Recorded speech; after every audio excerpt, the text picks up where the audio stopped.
कि हमने ये दूसरा अम्बर्समैन, जो दूसरा अम्बर्समैन कर ही नहीं सकते। अम्बर्समैन होता है करना या तो जनरल काउंसिल बना सकती है या कोई कोर्ट ऑर्डर। न तो जनरल काउंसिल ने बनाया है, न कोई नया अम्बर्समैन ने खुद किया है, जिसको हम जानते भी नहीं, किसी को बुलाया नहीं। उसने 27 अक्टूबर के बाद नवंबर में सबको जो दूसरे डिस्प्यूटेड क्लब्स थे 5-6, उनको चिट्ठियां लिखी कि अब आपका ये रिजेक्ट हो गया, वो हो गया। तो ये एक बहुत अलार्मिंग सिचुएशन है। और इसमें मैं पर्सनली समझता हूँ, I have been a vice president BCCI, तो उनका कुछ ऐसा ये रहा कि उन्होंने they do not ensure that fair and fair elections हो, उनको शायद मंशा नहीं हो। तो इसलिए हम कोर्ट में बहुत केसेस चले गए हैं, वो कभी ऑर्डर नहीं हुआ है, एडवांटेज दिया जा रहा है ये जो टाइम गैप है उसके लिए। इसलिए हमने सोचा हम आपको भी, मीडिया को, हर एक अपना पूरी डिटेल बताएंगे कि क्या हो रहा है। तो इसलिए आपको वेलकम करते हैं। Now other people will tell you on different subjects in detail. तो थैंक यू। एक्चुअली हमारा मेन जो कंसेप्ट है, जो जस्टिस बशीरुद्दीन साहब को डिवीजन बेंच ने बनाया, उससे पहले बहुत टाइम से डिस्प्यूट चल रहा था। ऑनरेबल सुप्रीम कोर्ट में 12-13 साल से केसेस चल रहे थे और हम हर वक्त यही कोशिश कर रहे थे इलेक्शन से। जस्टिस बशीरुद्दीन साहब को जब भेजा गया just to sort out all the disputes, तो हर एक डिस्प्यूट के लिए उन्होंने 2-2.5 साल कंप्लीटली दोनों क्लब्स, जो क्लब्स में इश्यूज थे, आउट ऑफ 25 क्लब्स में अगर 12-13 क्लब्स में इश्यूज थे, सबको बुलाया। नेहरू साहब ने भी आपको ऐड किया, सब क्लब्स को बुलाया अलग अलग तरीके से। उसके बाद उन्होंने डिसीजन दिया। सपोज हमारा क्लब है व्हाइट्स क्रिकेट क्लब, अब जो नॉन एंटिटी है उसको उठा के इन्होंने एंटर कर दिया। वैसे हमारे सब क्लब्स है, we are all affiliated clubs of JKC. अभी जो मैसेज आप सब मीडिया वालों के पास आई है, जो मैंने भी अभी देखा है, जिसमें लिखा है कि it is not JKC. JKC क्या है? JKC is just because of affiliated clubs. JKC is an institution because of all the 25 clubs. Nobody can mention this thing कि we are nothing. हम इनका क्या है? We are the stakeholders of JKCA. हमारे बगैर JKCA का कोई role ही नहीं है। अब कोई भी मैसेज दिखेगा, anyway we don't want to discuss that thing. But आज हमारा मेन ये है कि जब ओम्बर्समैन को लगाया, सब कमेटी बनाई थी, जिस सब कमेटी में ब्रिगेडियर साहब थे फॉर एडमिनिस्ट्रेशन, क्रिकेट के रिलेटेड थे मिथुन मन्हास जी, और उसके साथ में रिलेटेड थे Sunil Sethi ji, who was looking after legal. जब ओम्बर्समैन का मटेरियल चला गया ऑनरेबल सुप्रीम कोर्ट के यहाँ, ऑनरेबल सुप्रीम कोर्ट में लिख के दे दिया कि all the issues have been sorted out. Honourable Supreme Court ने एट अ टाइम बोला इनको कि go for election, within 6 weeks आप इलेक्शन करिए, 3 मंथ में इलेक्शन होना चाहिए।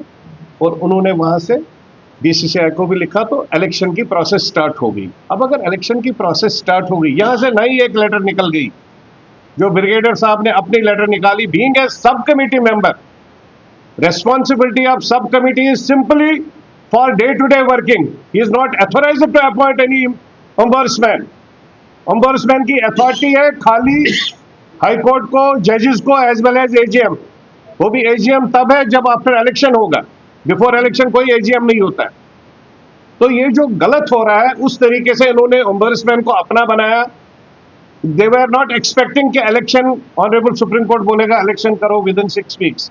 तो उसके बाद में इन्होंने इस प्रोसेस को स्टार्ट कर दिया, जिसके ऊपर जो लोगों को ओम्बर्समैन ने बाहर किया था, उन सब लोगों को इन्होंने वोटर लिस्ट में लाया और they have been allowed for the voting. अब हम जब ऑनरेबल कोर्ट्स में जा रहे हैं, बदकिस्मती ये है कि ऑनरेबल कोर्ट में हम लोग मांग रहे हैं ओम्बर्समैन। हम कह रहे हैं ओम्बर्समैन को क्यों बनाया, किसने बनाया, किस तरीके से बनाया, सब कमेटी कैसे बना सकती। तो ऑनरेबल कोर्ट के माध्यम से वहां डिस्कशन, जो भी हमारे पेपर्स आते हैं, उसमें वो लोग पूरा ही डाइवर्ट हो जाता है। तो हम लोगों ने जो प्लीज डाल रखी है ऑनरेबल हाई कोर्ट में, हम लोग किसी भी, बिकॉज वो कंटेम्प्ट ऑफ कोर्ट हो जाएगा, we are not in a position to speak against court. But हाँ, हम एक काम कर सकते हैं, we are the legal citizens of this nation. हम लोगों को राइट बनता है, हम चीफ जस्टिस ऑफ इंडिया को अपनी प्ली भी भेजेंगे, और जो डिसीजन आए हैं ऑनरेबल जजेस का, जो डिसीजन आता है वो भी भेजेंगे कि देखिए कॉग्निजेंस ले लीजिए, देखिए क्या हो रहा है हमारे स्टेट में। अगर यहां से कुछ गलत हो रहा है तो हमारी क्या गलती है? अगर वहां पर कुछ है, इफ दे आर करेक्ट, अगर मैं मांग रहा हूं, मेरा क्लब मांग रहा है कि मेरे को ओम्बर्समैन, हम सबों का एक ही डिसीजन है कि हमारा ओम्बर्समैन आपने किस बात पर लगाया, यू आर नॉट अथोराइज्ड। अगर आपको जस्टिस बशीरुद्दीन साहब पसंद नहीं थे या आपको लगा ठीक नहीं है, जितने क्लब्स थे आपने उनसे एप्लीकेशन लेनी थी, एक लीगल फॉर्मेशन है, तो उसके बाद में आपने वापस कोर्ट में जाना था कि जस्टिस बशीरुद्दीन साहब का जो जजमेंट था वो ठीक नहीं है, we want to change it. अगर उसमें कोर्ट चेंज कर लेता, उसके बाद आप अथोराइज नहीं होते कोर्ट के माध्यम से ही कि आप डे टू डे वर्किंग के लिए है, अंडर 16 कैसे जाएगा, अंडर 19 कौन खेलेगा, अंडर 23 क्या खेलेगा, रांझीज कैसे खेलेंगे, वो सब टीम्स के लिए, वो डे टू डे वर्किंग में। दूसरी बात है, we want to see the accounts. जो पिछले 2-3 साल में जो पैसा आया है जेकेसीए में, हम लोग वो भी देखना चाहते हैं कि जम्मू कश्मीर में कितने स्टेडियम बने, वो पैसा कहाँ लग रहा है। अभी तक अगर हम नहीं चाहते हैं, हमें लग रहा है, चाहते क्या, हमें लग रहा है कि और एक स्कैम शायद निकल के आ जाएगा, the way things are going. Otherwise इतना इंटरेस्ट क्यों ले रहे हैं, क्या मसला है इसमें? हर एक पर्सनल इंटरेस्ट लिया जा रहा है कि हम लोग किसी तरीके से इसको इन डिफरेंट वे इसको मैनेज करें, हाईजैक करें। क्यों करें हाईजैक? अरे आप, ऑनरेबल सुप्रीम कोर्ट ने जब बोला, आप प्योरली इलेक्शन करा देते, जिसको वोट डालते, जो डालते होता, अच्छा होता। कुछ लोग हैं यहाँ पर जो बीजेपी को बदनाम करना चाहते हैं। मैं बीजेपी को भी बोलना चाहता हूँ, they are doing wonderful work, 140 crore लोग आज उनसे खुश है, लेकिन जो ये फैटर्निटी चल रही है, जो हमारे यहाँ पर चल रहा है, उसके यहाँ पर इंट्रोस्पेक्ट करे और वहाँ चेक करे, जो वो लोग वहाँ पर उनके मदद से, उनके नाम से वहाँ गलत काम कर रहे हैं, उसको थोड़ा इंट्रोस्पेक्ट करें। सब प्रेस वालों को हमारा मुबारक है, आपका क्रिसमस भी है आपको। हमने आपको तकलीफ दी है एक ऐसे मसले के लिए जो बहुत ही कंसर्न का मसला है हमारे जेकेसीए का। तो हम चाहते हैं कि हम आपसे सब शेयर करें जो हमारे साथ हो रहा है, क्योंकि ये कुछ कई सालों से हम सुप्रीम कोर्ट में है। हमने सुप्रीम कोर्ट को कहा कि हमको ये सब कमेटी ख़त्म करके हमको एक इलेक्शन करा दो। वो लड़ते रहे, अवॉइड करते, लेकिन फाइनली 27 अक्टूबर को हमारा ऑर्डर आ गया कि आप इलेक्शन करा। तो ऑर्डर, उसके ऑर्डर के साथ इलेक्टोरल ऑफिसर उन्हें बनाया। हालांकि उन्होंने ये भी कहा कि कॉन्स्टिट्यूशन अभी अगर रजिस्टर नहीं हुआ तो आप इलेक्शन कर दीजिए। कितना वो किस हद तक ठीक है नहीं है तो हम उसमें नहीं जाना चाहते, लेकिन अब सुप्रीम कोर्ट का ऑर्डर है, हमने कहा चलो ठीक है, फेयर इलेक्शन हो जाएगा। तो उसकी वजह से वो वेटिंग कर रहे हैं। लेकिन हमने क्या देखा कि जो कॉन्स्टिट्यूशन जो हमारा नया इन्होंने अप्लाई किया है, उसमें एक प्रोसीजर दिखाया है कि इलेक्शन कैसे होगा, प्रोसेस ऑफ इलेक्शन क्या होगा। उसमें जनरल काउंसिल को पहले बुलानी है, जिसमें सब रूल्स रेगुलेशन साइड करने होते हैं, इलेक्शन कैसा होगा, कौन करेगा, और इनफैक्ट उसी को ये इलेक्टोरल ऑफिसर बनाना था। लेकिन हम supreme Court in this judgement they have appointed the election officer mister Jyoti. क्या ठीक है, क्योंकि हमें यह है कि अगर वो फेयर करते थे तो कोई प्रॉब्लम नहीं था, ऐसा नहीं।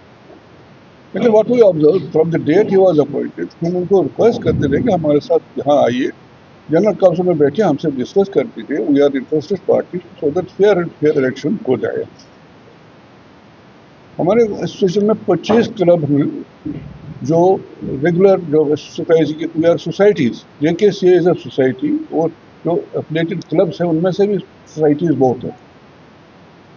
तो उसमें वो 25 में से कुछ क्लब ऐसे थे जो थोड़े देर डिस्टर्ब थे कुछ कारणों से, जिनका हाईकोर्ट ने ओम्बड्समैन उनको फिक्स किया था, जस्टिस बशीरुद्दीन साहब। उसने 3 साल काम करके हर एक क्लब को बुलाया, उनके अपोजिट को बुलाया और फाइनल जजमेंट उन्होंने दी। उसके हिसाब से उन्होंने इलेक्शन किए, कंटिन्यू करते रहे पिछले 4 साल से। लेकिन जो उसमें से डिसग्रंटल एलिमेंट थे वो तो नेचुरली मुतमईन हुए नहीं, उसके से उनको कोई चारा थे। उन्होंने, हमने क्या देखा कि एक चोरी छुपी एक ओम्बड्समैन मार्च 25 में अपॉइंटमेंट किया। वो किसने किया ये पता नहीं।